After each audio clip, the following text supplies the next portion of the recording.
kanila. Meanwhile, it's the gatot for Chaknu that highlights the barangay. This is Omega versus Liquid. Casters, pasok. Subukan ng lakas at galing ng Smart Omega Team Liquid PH ang ating matutungayan sa ikalawang serye Welcome to ng Mobile linggong Legends. ito. Kami pa rin ang inyong mga kasama, Burrito, and of course, Ate mo Chantel, para sa game number 1. Smart Omega, inilabas na naman ang Chak. Ano to? Gatot Chak. Gatot Chak. Hindi, Gatot Kachak. Gatot Kachak. Ayan, yan. Ayan, mahaba pala. Mahaba pala talaga. So, tingnan natin kung paano... okay. So, talagang binibigyan agad ng yung spawn dito ni Sanji. Again, napaka-importante kung paano may zone niya nasa may middle lane. Lalo na Zask, yung gamit. Fast clearing ang edge dito ni Okir with the Lilia. So, ito na naman, isipin mo, kakaumpisa pala ng laban natin, gamit na agad yung mga bush para hindi magbigay ng idea sa mga kalaban kung nasan ba sila. Pero kung titignan natin, no, para sa kabilang panig naman sa Team Liquid PH, ibang tempo ang kanilang, kami nang i-expect natin dito. Kasi si Saida, technically, isa sa mga assassin specialist din, no? Nung, from Team, ano pa sila noon, Echo Proud. Di ba, nakuha nila yung 2 kampyonato sa Season 1 and 2 ng MDL Philippines. At nag-a-assassin na siya noong mga panahon na yun eh. So ngayon, na bumalik sa meta ng assassin, masasabi natin na baka ibang impact ang maibigay niya dito sa Team Liquid. O tsaka parang sabihin na natin na pwede mag-iba yung tempo dito ng Team Liquid PH. Pwede mag-iba yung pattern pagdating doon sa pagro-rotate. So for Omega dito, they're just taking their time. Pagdating doon sa pagkuha ng mga lanes, ganun din naman para sa Team Liquid PH. At parang nga naisusulat na pagka high level na mechanic yung isang team ay expect mo na pagdating muna sa bigger objective tsaka nagkakakitaan. Yun nga, eh, nakita na rin nila si Saida nag-aabang sa unang actually dun sa third purple buff. Pero si JP atras, andun yung mga sundot mula dito kay Zaida. First turtle ay buhay na rin. Pero uunahin muna na magkabilang jungler na to ang kanilang mga farms. Oh, so ano muna to? Nagbibigay ng comms yung dalawa, si JP tsaka si Chakno. Si Chakno lang yung nandito. Tapos nakita na niya si Okir. So sinabi niya na nandito si Okir. Dito na. Mag-ano muna yan, mag-farm muna yung dalawang junglers nila. So more on pokes and visioning ang gagawin dito ng ating mga players. Inaantay nila kung sinong mauuna.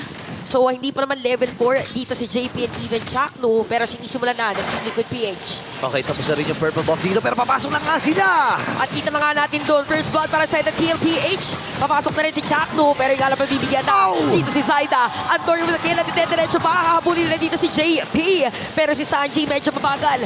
Makakapag-flicker out. Pero double kill para dito kay Antonio. Make it a triple kill para dito sa kanyang Julian. Napakakate ng mga combos dito ng Julian ni Andorio. And kung ikaw ay Julian user, gustong-gusto mo to, maka-isang kill ka nga lang, okay na eh. Pero nakatatlo pa siya, magiging 4 pa nga ata. Pero si Ato yung makakuha noon. At dire-diretso pa nga, Zaida naman makakakuha dito ng turtle. So at least nagkaroon naman sila ng konting paghabol pagdating doon sa gold. Pero nga lang sa may gitna, para tuloy pa rin yata yung laban natin. Si Chak nawawala ng buhay doon at may bawi ang side ng TLPH sa kamay dito ni Zaida. Nakakuha 2 kills na kagad para kay Zaida plus yung turtle. Pero si Andorio nag-aabang. Pwede niya versus si JP. Aray ko po, sakit. May pakuitis. May kuitis ba yun? Hindi, kalmot ata. Yun lang mga wolf. Yung wolf. Parang kuitis kasi yung effects. Sumasabog. So ano dito, yung mainit yung dalawang teams natin, parang lahat ng areas ng mapa natin ay nagkaroon na ng possible team fight. Sinabi natin kanina pag nilunod sa turtle at yun nga ang yung nangyari. So expect later on na ganun ulit ang magiging pattern ng dalawang teams natin.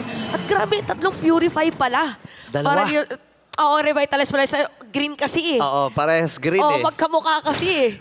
Yun nga eh. Tsaka nakita na natin to kahapon yung Revitalize ni Chak Mamba na ang laki ng naging impact, no? Pagtalon niya with an Avatar of the Guardian, lapag lang siya ng Revitalize. Ang hirap tunawin kasi may steel, ano ba yun? Steel bones. May steel bones din na passive yan. So, ang hirap talagang tunawin ng hero. Tapos, kapag napupuno pa yung stock mo, pag ihinampas mo, additional HP pa yun sa'yo. Kasi kahapon, naalala ko, naka-concentrated energy din yan eh.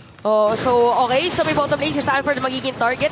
Pero hindi naman nakaangat ang minion dito ng Omega. Kaya, more on pokes lang doon sa taas. But Sanford already has the Thunder Belt. So grabe naman ang disiplina nitong dalawang teams natin kasi kung pwede lang atang hindi sila magkakitaan, hindi na sila pupunta eh. Oo. Tsaka kumbaga, kung titingnan natin yung pressure ay nasa Team Liquid PH dito. Kasi remember, 100% pa rin yung win rate ng Smart Omega kapag 18 minutes pataas ang mga nagiging laro. So early stage pa lang, dapat makalamang na sila. Dapat hindi nila mapaabot sa latter portion dahil yung mga heroes din ng Omega i-design para sa late game. Yung depensa ng Lilia, yung damage ni Jom, pero papasok na ata sila dito. Ay! Si Sanji makukuha nila dito at Sa likod. hindi na nga nakapag-ulti pero si Saida pa rin makakakuha dito ng third target gamit ang Tempest of Blades. Pero papasok si Chaknu with that Outer of the Guardian. Shutdown pa rin ito kay Sanford. Magda-dash in at mag-flicker out.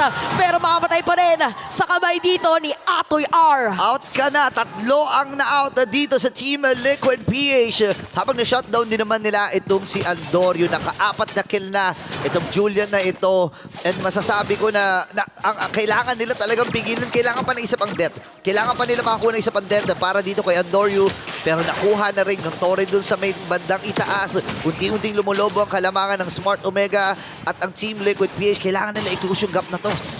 Alam mo ang ginagawa dito ng Team Liquid PH actually is that after ng team fight, di ba, nanalo dito yung Omega, yung side ng TLPH, specifically Zyda, pumunta siya doon sa jungle ni Andorio. Kaya kung papansinin nyo, Andorio is at level 9. Si Zyda naman ay nag-level 11 na. Well, nag-10 na dito si Andorio. Ang gusto na natin sabihin, bumabawi si Zyda na para next time sila ulit ang makakakuha ng next na objective or probably baka mas mataas dito yung, sabihin natin, isang item against the Julian. Oo nga, no, mas mayaman pa nga siya dito sa Julian regardless of those skills na nakuha niya. And ngayon si Job, trabaho Grabe. lang talagang literal. Right after patunawin yung Torre dun sa itaas, isunod naman yung ibaba. Pero nakabang si Sanji. Binabantayan nila ang Kalmon King na si Benny Cutie. Tumama yung sibat. Pasok din dun si Jom. Pero tatakasan lang siya dito ni Benny Cutie. Oo, madedepensahan pa rin yung top lane. Akala natin for TLPH, masisira nila yun. Medyo na may damage na against Okir.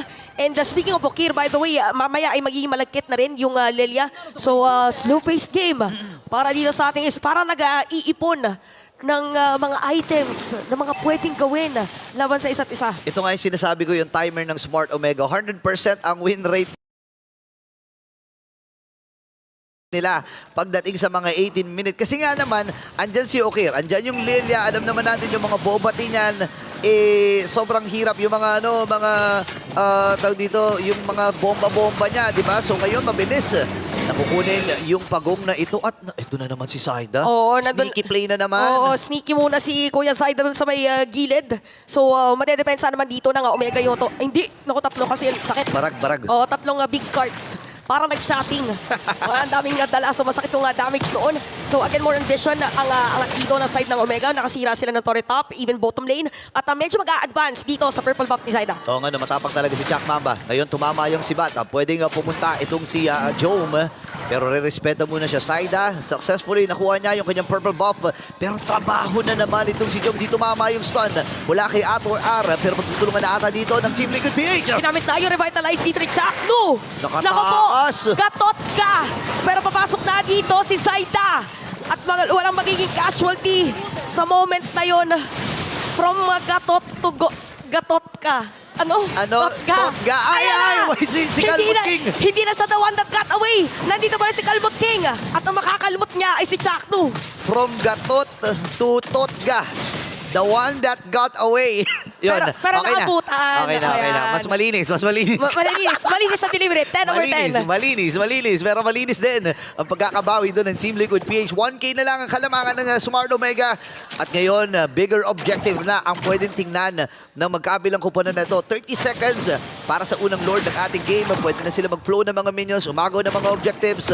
And at the same time, kontrolin na ang hawak doon sa mapa dahil unang Lord, magsisilbing pananda to para sa Smart Omega at Team Liquid PH kung sino makakakontrol ng mid part. So, ganun yung nangyari ngayon para sa game natin. Si Zaida, kung mapapansin nyo, siya yung may mataas na gold received.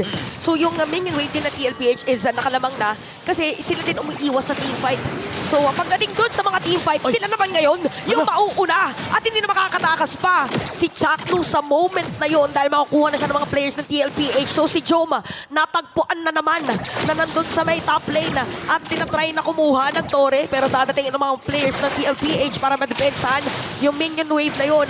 While we have the Lord na pwede nang simulan na dito natin mga teams. Alam niya alam ni Jome na nag-react doon sa itaas. Yung mga members dito ng Team Liquid Fish, mababa pa naman ng death timer. Aabot si Chak Mamba para sa unang Lord ng laban na ito.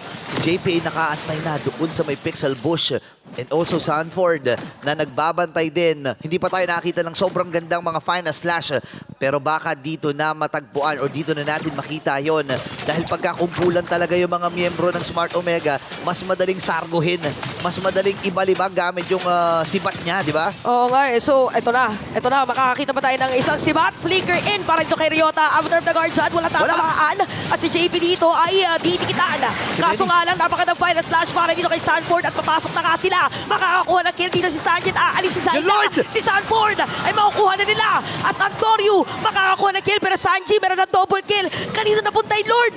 Napunta para sa Smart Omega. Nakuha ni Atoy R yung Lord na yon. Again, masyadong nakakalito yung mga kaganapan. Nasa likuran din kasi si Benny Cutie eh. So nag-alisan ang Smart Omega at nagsama-sama para nga naman hindi mas solo lahat ng mga kalmot dito ni Benny Cutie. And yung Lord na nakuha dito ng Smart Omega ay mabubuhay na sa may bandang itaas. Team Liquid PH ang nakaatas para tumipensa. Parang pwede yata ipilit din ng Omega yung Torre dito sa may middle lane kaya doon nakapwesto si Sanji and even JP. So clear muna ng minion wave. Ganun ulit ang pattern dito ni Zaida. More on na side lanes lang muna. Again, yung Lord ay dadaan doon sa may top lane. At madedepensahan naman ng Omega. Kaya. Pero dadaan na yata dito. Nakabang si JP at ready gumawa din ng setup play. Although wala siyang flicker na biglang bulagaan na mag-implosion. Okay. At grabe si Zaida sa bot. Sa baba may tinatrabaho din si Zaida kasi alam niya na na mababasag yung Torre dun sa taas. So sabi niya kumuha na lang tayo dito ng trade and napakaganda decision dito para kay Zaida at sa buong kupunan ng Team Liquid PH kasi kung titingnan mo kaya naman din lang dumipensa. Andiyan si Sanford, andiyan si Sanji, even JP na nag-conceal na ha. Akala. Magkakasalubungan! Nasa lubong si Zaida! At na-i-pain down pa doon sa Torre. Napakaganda Arbiter of the Guardian. Dadating na si Jom. Kung kanina Torre hinihit niya. Ang hinihit niya ngayon is mga players na TLPH. Pero dumating na si Benny Cutie. Mapapangat-ngat pa yung Revitalizity aabot doon para masagip si Jom. Nakita na siya ni Antonio. 1v1! Is 1v1 dito sa gitna. Sinong mas malakas? Antonio magwawagi. Grabe yung outplay ni Andorio against Kalmot King. Benny Cutie na tumumba. Sa naging laban na yon, puno pa ang buhay dito ni Benny Cutie nung naging laban na yon. Pero merong ginawang milagro. May ginawang mahika ang si Andorio dito. At nabaliktad ang sitwasyon. Hindi naman nabasag yung Torre doon sa may bandang itaas. Pero kung babalikan natin, yun nangyari, dinonsolueta itong si Zaida doon sa may gitna. Nakita no? Dinonsolueta, hinagis. Parang nga naging donut play. Bavarian. Oo nga, pinababa. Bavarian. Tama. Sakto lang. So, tingnan natin kung paano ngayon ang magiging play naman ng TLPH. Again, supposedly gagawa sila ng play. Nakaledi kanina si Sanford. Pero yung Omega, parang lagi silang handa. Doon sa mga pwedeng gawin dito ng TLPH. Item-wise ay meron din namang damage na ang ilan sa mga players dito ng TLPH. Pero for Omega, yung talon din kasi minsan ni Chakno, sumasakto doon sa mga players ng Liquid. Ang mahirap kasi doon, hindi ka makakahampas basta-basta. Right after of the Guardian, may taunt din na manggagaling dito kay Chakno. Tapos kapag hinampas-hampas mo siya, meron siyang stack. Kung a-absorb niya yung damage mo, tapos hahampasin, lalo na ngayon, available na yung concentrated energy niya. So additional na regeneration or spell bomb para sa kanya. Grabe! Pinadali na yung Lord! Ay! Si Okira sa lahat. Ang napili din ng Lord para makakuha sa kanya. Si Antonio makukuha na rin. Benny Cutie, kumakalmot lang. At isa sa makakalmot is gonna be Chakno. Okay lang daw na nakuha yung Lord. Okay lang daw kasi meron namang 2 at 3 players na pwede kuhanin. Si Jom! Pero si Jom bigla nagalit dun sa gitna. Magdadash in pa nga para makuha dito si Benny Cutie. Okay. Si Sanji na pamalibutan na. Tatamaan pa nga ng mga Boba Tea. Ukir ang makakakuha. Wow, grabe. Itong laban na ito, 2 pa ang natitira para sa Smart Omega. Pwede nilang pasagin yung Torre dito sa may bandang gitna. Pero nandun na naman yung mga Jabonskis mula kay Okir. Naku, napakatabang ni Okir. At meron ang minion dito, top lane, meron din para dito sa Omega. So grabe, napakatapang dito ni Jomen Okir. Laban doon sa mga players kanina ng TLPH. 13-11 ang ating score at lumalaki ang lamang dito ng Omega pagdating sa gold. And look at that zone. Wow. Aba, Ukia.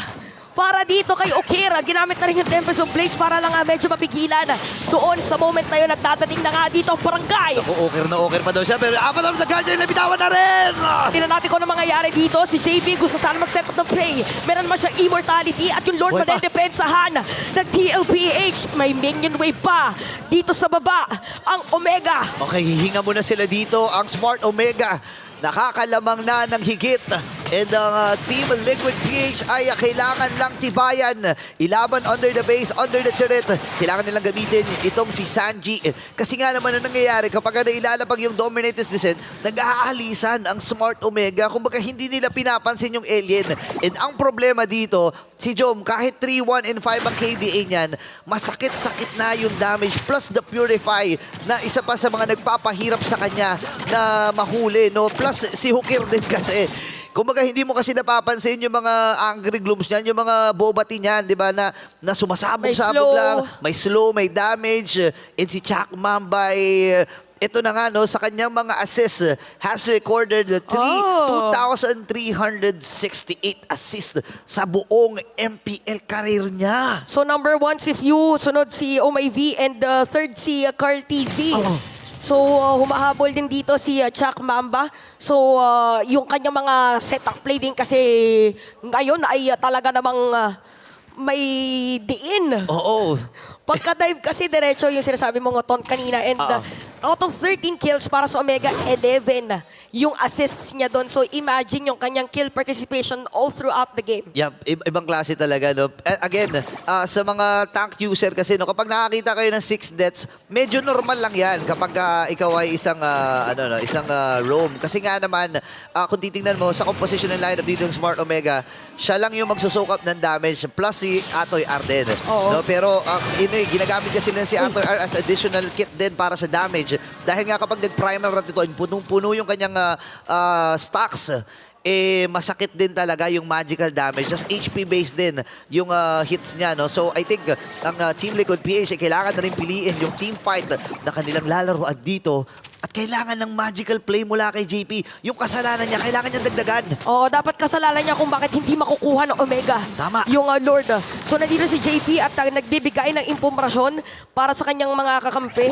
So, meron naman siya immortality just in case. Yeah. Pero parang hindi din yata i-force ng TLPH. Ayaw Pero parang nila. binibait din ng Omega na lumapit eh. Oo nga eh. Tsaka kung titingnan mo kasi kahit hindi pansinin ng Smart Omega yung wave nila dun sa top and mid, lalamang at lalamang sila dyan eh. So ang goal na lang nila dito, makipagsayaw tayo, hawakan natin ng matagal na oras ang Team Liquid PH dito sa Lord.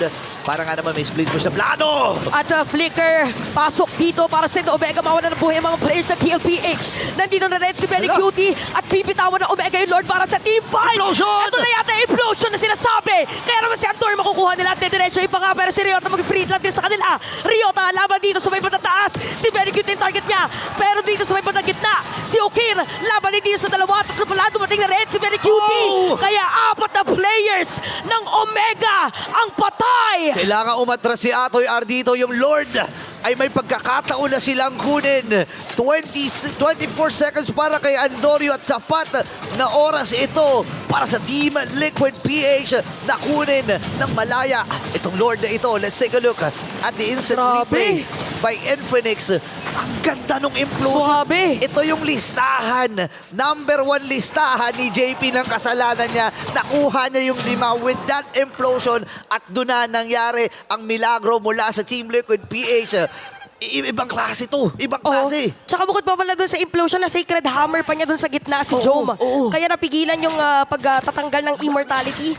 doon sa may player din sa gitna. At isang iglap lang ay nabaliktad na nga ang Vapor. 2.1k gold din para sa TLPH at yan yung Lord nila. Naglalakad sa may bottom lane. Napakalaking swing ng gold and momentum para sa Team Liquid PH. Smart Omega, nabanggit ko nga, no, design yung lineup nila pagdating sa late game dahil nga doon sa mga shadow energy, sa mga sumasabog-sabog na angry glooms mula dito kay Okir. At ngayon, kailangan nila dumipensa. Yung Lord na nasa may bandang ibaba ay sumuro na nga rin. Ang sakit, napa-black shoes ka agad si Okir, ha? Oo, masakit. Aray. Masakit. Bukod doon sa Black Shoes, nagamit na rin Revitalize pero hindi pa rin makakatakas si Okir. Papasok na dito ilang mga players na side ng Omega. Mawala na Immortality, ginamit pa yung Winter Crown. Pero si Ryota kanila makukuha. Sakto ay bibigay na rin. At dahil dyan, dalawa na titira para sa dumipensa dito sa side ng Omega. At hindi na nga yata kaya pa. Pero meron naman silang Minion Wave. Andorio makakuha pa ng kill. At si Chom, unti-unti lang sumisipat. Pero meron dito ginamit na skill si Sanji. At buhay pa rin. Double kill para kay Andorio. Ang puso ng barangay ay buhay pa rin. 16 seconds para kay Okir. Andito na yung wave ng minion sa may gitna at sa may ibaba. Kailangan niyang kapitan ito. Nandun na naman yung mga wormies mula dito kay Sanji. Kailangan niyang hawakan yung minions sa may ibaba. At burst! Ay! Naku po! Laban sa Sansa Duo. Ginamit na dito yung Dominator's Crescent. At meron pang Winter Crown. At if ever man, meron ding Immortality. At buhay pa rin. Dito ang barangay. Di ako makapaniwala sa nakikita ko. Punong-puno ng minions yung base ng Smart Omega mula sa Team Liquid PH. Pero nagawa nilang depensahan, nagawa nilang ibitaw. Ito na nga ba ata yung sinasabi natin na mahika ni Chaka Mamba. 18 minutes above. Lagi silang nananalo. Feeling ko isa sa mga susi dito ay yung tibay at puso ng barangay. Kung sabi nga na ngayon, isang katatibay at lakas na loob Oo. ang iaalay. Para sa kanila. Para sa kanila. Para sa barangay. Applicable to actually para sa dalawang teams. Again, isang setup play lang para sa TLPH. Ganon din naman. Para dito sa Omega, magiging available na mamaya or available na pala lahat ng mga spells para dito sa mga players ng Omega. Tapos 17 seconds naman para sa flicker ni Benny Cutie. Yeah, and ang importante ito para sa kupunan ng Team Liquid PH at Smart Omega. Kompleto ang kanilang mga battle spells, including yung dalawang Purify na sobrang crucial para sa Smart Omega. Ngayon naman sa Team Liquid PH, pati ang mga ultimates nila ay available na rin. Actually, kompleto lahat. Kompleto si Carlos, bukod dito kay Andorio kasi nga naman mabilis lang. Wala naman siyang mga ultimates dito, di ba? Kasi puro enhance yung kanyang mga skills. 40k ang buhay ng enhanced na Lord na ito. Ito na yung 18-minute Lord na pinag-uusapan natin. Pero ang problema, lahat ng parte ng mapa ng Smart Omega ay bukas na eh. Oh, tsaka naka-flow yung minion wave ng TLPH. Tapos mabilis lang din nakakapunta si Zyda if ever pagdating sa team fight. Tsaka possible kasi masolo kill niya si Jom pagka napuntahan. So tingnan natin kung ano nga ba talaga ang nasa takbo ng isip dito ng ating mga players. At huwag natin kakalimutan, kung merong Omega timers, meron namang split push backdoor, kung ano man tawag natin sa ganong play na capacity ang TLPH. Nga pala, no? Ito yung importante kailangan tingnan ng Smart Omega, yung mga split push, yung bagyo na maibibigay ni Benny Cutie sitting on a 8, 3, and 5 na KDA.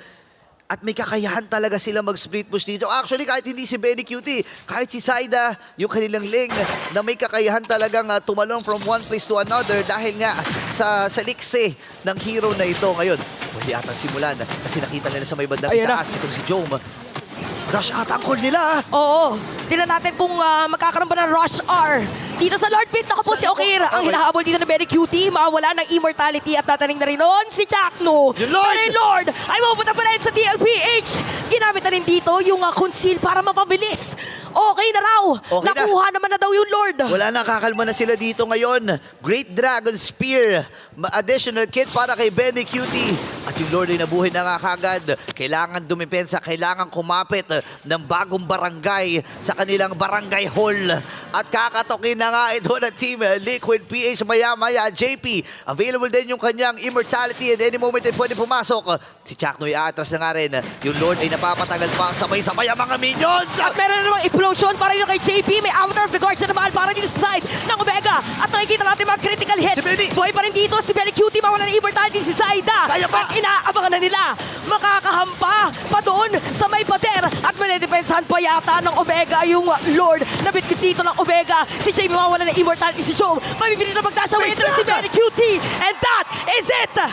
Team Liquid PH. Game number 1. Game number 1 pa lang yan! Wow! Nagdiriwang ang Cavalries sa tagumpay.